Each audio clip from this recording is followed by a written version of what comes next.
सन्मान्य अध्यक्ष महोदय, विधानसभा नियम 293 अन्वये सभागृहामध्ये जी चर्चा झाली त्यामध्ये सन्माननीय रमेश बोरनारेजी, हिरामण कोस्करजी, चेतनजी तुपे, राजूजी तोडसाम, बापूसाहेब पठारे, रणधीरजी सावरकर, दिलीप मामा लांडे, संजयजी कुटे, संजयजी केळकर, अर्जुनजी खोतकर, अब्दुलजी सत्तार, विक्रमजी पाचपुते, शरदजी सोनवणे, महेशजी लांडगे, सुरेशजी धस, प्रतापजी अडसड, सुनीलजी प्रभू, ज्योतिताई गायकवाड, बाळासाहेबजी देशमुख, हारूनजी खान, विकासजी ठाकरे, प्रवीणजी स्वामी, संजयजी दरेकर, नानासाहेब पटोले, अबू आझमीजी, जयंत पाटील साहेब, सिद्धार्थ खरात, महेशजी सावंत, मनोजजी जामसुदकर, अभिजितजी पाटील, नारायणजी पाटील, बाबाजी काळे, हेमंतजी ओगले, ज्ञानेश्वर लटके या सगळ्यांनी मिळून आपले विचार या ठिकाणी प्रकट केले। त्यांनी काही सूचना देखील उद्योग विभागाला आणि नगरविकास विभागाला केलेल्या आहेत। त्यातल्या दोन महत्त्वाच्या गोष्टी फक्त या ठिकाणी मला नमूद करायच्या आहेत की सन्माननीय जयंत पाटील साहेबांनी या ठिकाणी असं उल्लेख केला की हिंजेवाडीमध्ये जे IT सेक्टरमधले उद्योग आहेत हे दुसऱ्या राज्यामध्ये स्थलांतरित झाले अशा पद्धतीची भूमिका या ठिकाणी जयंत पाटील साहेबांनी मांडली। परंतु मला इथे सभागृहाला देखील अवगत करायचं आहे आणि उद्योग विभागाच्या वतीने सांगायचं आहे की हिंजेवाडीमध्ये जे उद्योजक होते हे प्रायव्हेट उद्योजक होते, त्याच्यामध्ये MIDCतले उद्योजक कुठेही स्थलांतरित झाले नाही। परंतु ते देखील प्रायव्हेट उद्योजक स्थलांतरित का झाले किंवा का होत आहेत याच्यावर जेव्हा आम्ही चर्चा केली, त्या असोसिएशनची ज्यावेळी चर्चा केली ते एक दोनच उद्योग स्थलांतरित झालेले आपल्याला जाणवले, कारण त्यावेळी या राज्यातनं दुसऱ्या राज्यामध्ये स्वतःला उद्योजक म्हणून त्यांना स्थलांतरित व्हायचं होतं, म्हणून त्या ठिकाणी ते प्रोजेक्ट गेले। परंतु ही बैठक घेतल्यानंतर असं लक्षात आलं की या ठिकाणी जे इन्फ्रास्ट्रक्चर आहे त्या इन्फ्रास्ट्रक्चरच्या संदर्भामधल्या हिंजवाडी इंडस्ट्रीच्या लोकांची काही अडचण होत होती। त्याच्यामुळं हिंजवाडीमध्ये स्कायवॉकची जी मागणी सगळ्या इंडस्ट्रीजनी केली, IT सेक्टरमधल्या लोकांनी केली, त्याच्यासाठी 62.61 कोटी रुपये हे MIDCनं मंजूर केलेले आहेत आणि त्याचं टेंडर देखील झालेलं आहे। या 7-8 दिवसामध्ये टेंडरचं रिसीट आहे, त्याच्यानंतर ते काम हाती घेण्यात येईल। त्याच्यानंतर इन्फोसिस ते विप्रो इथे जो स्कायवॉक होता त्याच्यासाठी देखील आपण पैसे उपलब्ध करून देतोय। फ्लड कंट्रोल करण्यासाठी DPR आपण तयार करतोय, त्याला देखील आपण आवश्यकतेनुसार पैसे देणार आहोत। शिवाजी चौक ते स्मशानभूमी हिंजेवाडी हा 6 पदरी रस्ता करण्यासाठी देखील आपण पैसे देणार आहोत। लक्ष्मी चौक ते हिंजेवाडी येथे PWD मार्फत 53 कोटीचा फ्लायओव्हर त्या ठिकाणी होतोय। हिंजेवाडी फेज 1 ते 3 माणगावापर्यंत या ठिकाणी देखील 4.5 किलोमीटरचा फ्लायओव्हर करण्याचा निर्णय घेतलेला आहे। त्याच्यामुळे सन्मान्य सदस्य जयंत पाटील साहेबांनी जे मुद्दे या ठिकाणी मांडले त्याच्यामध्ये शासन कुठं त्या ठिकाणी दुर्लक्ष करतोय, इन्फ्रास्ट्रक्चर प्रोव्हाइड करत नाही अशातला भाग नाही, तर शासनानं करोडो रुपयाचा निधी या हिंजेवाडी परिसराला द्यायचा देखील निर्णय घेतलेला आहे। MIDCच्या मिलाप धोरणाबद्दल आणि मैत्री धोरणाबद्दल देखील काही सदस्यांनी या ठिकाणी आपली भूमिका मांडली।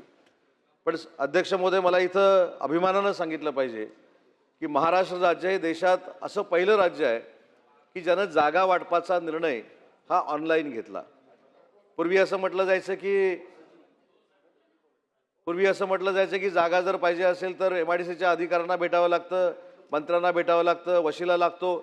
त्या मिलाप ॲपमुळं हा वशिला आणि सगळ्या गोष्टी बाजूला झालेल्या आहेत। पारदर्शकपणानं 8 दिवसामध्ये लँड अलॉटमेंटची प्रोसिजर MIDCमध्ये आम्ही कार्यान्वित केली आणि त्याला प्रचंड पद्धतीनं प्रतिसाद हा MIDCच्या या कार्यप्रणालीवर आपल्याला नक्की मिळतोय। दुसरी महत्त्वाची गोष्ट इथं सांगण्यात आली की जमीन ताब्यात घेण्याच्या संदर्भामध्ये प्रभूसाहेब आपण देखील उल्लेख केलात की MIDCमध्ये वर्षानुवर्ष ज्यांच्या जमिनी पडलेल्या आहेत, ज्यांनी उद्योगधंदे सुरू केले नाहीत, अशा पद्धतीच्या सगळ्यांच्या जमिनी आपण मागे घ्याव्या अशा पद्धतीची आपण जी मागणी केली ते देखील मी सांगतो की जमीन घेण्याच्या संदर्भात कोकणापासून विदर्भापर्यंत आपण सुमारे 2 ते 2.5 हजार नोटिसेस काढलेल्या आहेत। या वर्षभरामध्ये 350 ते 400 प्लॉट आपण परत घेतलेले आहेत। परंतु त्याच्यामध्ये आवर्जून 2 उल्लेख करेन की इंडिया बुल्सची जमीन जी होती 1500 एकर, ज्याच्यामध्ये केंद्र शासनाच्या प्रकल्पाचा काही समावेश होता, अशा पद्धतीची एक चर्चा केली जायची, तर इंडिया बुल्सची जमीन काढून घेण्याचा निर्णय देखील आम्ही MIDCने घेतला। परंतु काही कारणामुळं सुप्रीम कोर्टामध्ये ते पिटिशन दाखल आहे, आम्ही त्याच्या पद्धतीनं तिथं आमची बाजू मांडतोय।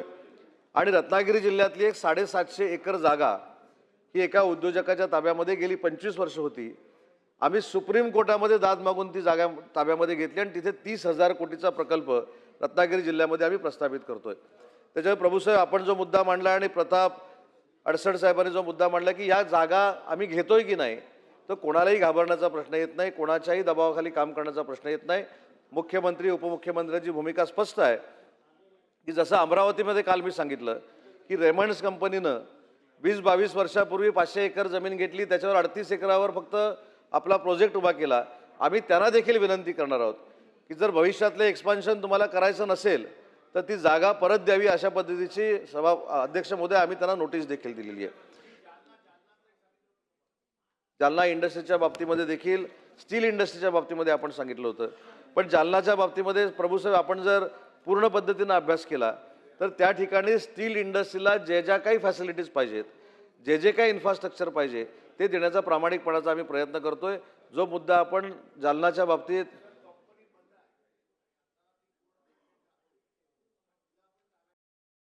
तेच सांगितलं, मी त्या कंपनीच्या बाबतीमध्ये देखील येतो आणि स्टील इंडस्ट्रीचा जो पण विषय आहे इन्फ्रास्ट्रक्चरचा, त्याला देखील आपण पैसे दिलेले आहेत.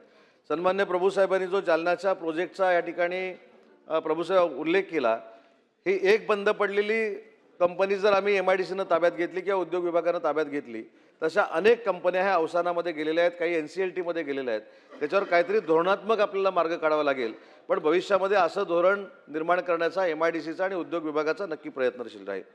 आता डावोसवर परत विषय आला होता, परंतु मी आता डावोसवर चौथ्यांदा ह्या ठिकाणी बोलतोय. डावोसवरचे जे काय MOUs झाले त्याचे किती अंमलबजावणी आम्ही केली हे 3दा मी या सभागृहामध्ये सांगितले. पुन्हा एकदा सांगतो की डावोसला 2022ला 80,588 कोटीची इन्व्हेस्टमेंट आम्ही आणली. 2023ला 1,37,393 कोटीची आम्ही या ठिकाणी इन्व्हेस्टमेंट आणली.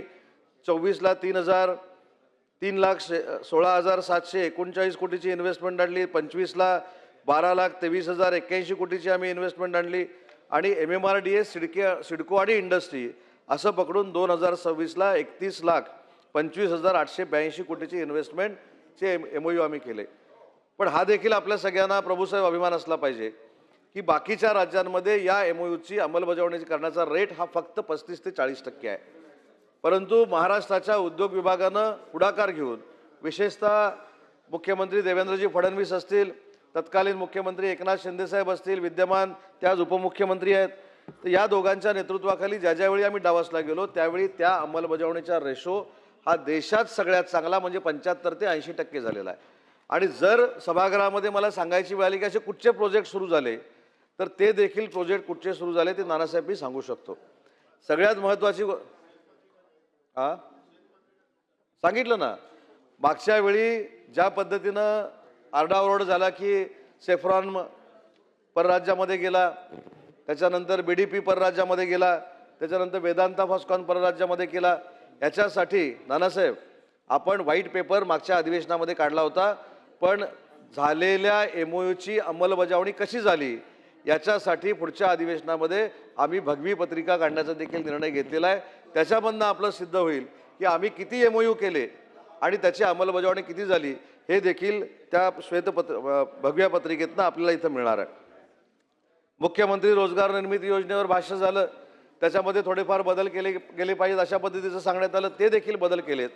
परंतु मुख्यमंत्री रोजगार निर्मिती योजना ही ज्यावेळी महायुतीचं सरकार पुन्हा आलं त्यावेळी OBC हा घटक मुख्यमंत्री रोजगार निर्मिती योजनेमध्ये आरक्षित केलेला नव्हता. तो OBC घटक आपण केला, EWS आपण त्याच्यामध्ये केला, अपंग दिव्यांगांना देखील मुख्यमंत्री रोजगार निर्मिती योजनेमधनं पैसे मिळाले पाहिजेत ही भूमिका आपण घेतली. त्याच्यामुळे मला असं वाटतं की उद्योग विभागावर ज्या सूचना आपण विधायक केलेल्या आहेत त्याचं नक्की तंतोतंत पालन उद्योग विभागाचा मंत्री म्हणून आम्ही नक्की करू. त्याच्यामध्ये कुठेही राजकारण आम्ही आणणार नाही. आणि संजय कुटे साहेबांनी जो मुद्दा त्यांच्या भाषणातनं मांडला होता की समतोल विकास हा प्रत्येक जिल्ह्यांमध्ये झाला पाहिजे, तर त्या बाबतीमध्ये देखील मी सांगतो की चांदा ते बांधापर्यंत औद्योगिक समतोल विकास होण्यासाठी आम्ही 100% प्रयत्न करणार आहोत आणि त्याच्यासाठी महाराष्ट्र शासन कटिबद्ध आहे. नगर विकासाच्या बाबतीमध्ये बोलत असताना विशेषतः नितीन राऊत साहेबांनी सांगितले की निधी मिळत नाही, परंतु देशाचे पंतप्रधान नरेंद्र मोदी साहेबांच्या 75व्या वाढदिवसाच्या निमित्तानं नगर विकास खात्यानं एक अभिनव कार्यक्रम या महाराष्ट्रामध्ये हातात घेतला आणि नमो उद्यान नावाची संकल्पना ही महाराष्ट्राच्या समोर आणली. आज प्रत्येक नगरपालिका नगरपंचायतीमध्ये नमो उद्यानाचं काम देखील सुरू झालेलं आहे. मुंबईच्या इन्फ्रास्ट्रक्चरवर चर्चा झाली, त्याच्यावर देखील अनेक वेळा आम्ही बोललेलो आहोत। इन्फ्रास्ट्रक्चर सांगत असताना त्याच्या ठेवींवर देखील चर्चा झाली। ठेवी आजही तशाच्या तशा आहेत। मागच्या वर्षीच्या आणि या वर्षीच्या ठेवींमध्ये 1,500 कोटीची वाढ झालेली आहे चौधरी साहेब, हे देखील आम्ही सांगितलं। त्याच्यामुळे ज्या ज्या सूचना नगरविकासच्या बाबतीमध्ये आणि उद्योग विभागाच्या बाबतीमध्ये सन्माननीय सदस्यांनी केलेल्या आहेत, त्या विधायक सूचनांचा नक्की विचार महाराष्ट्र शासन म्हणजे महायुतीचं सरकार करेल, हे या सभागृहामध्ये मी आश्वस्त करतो।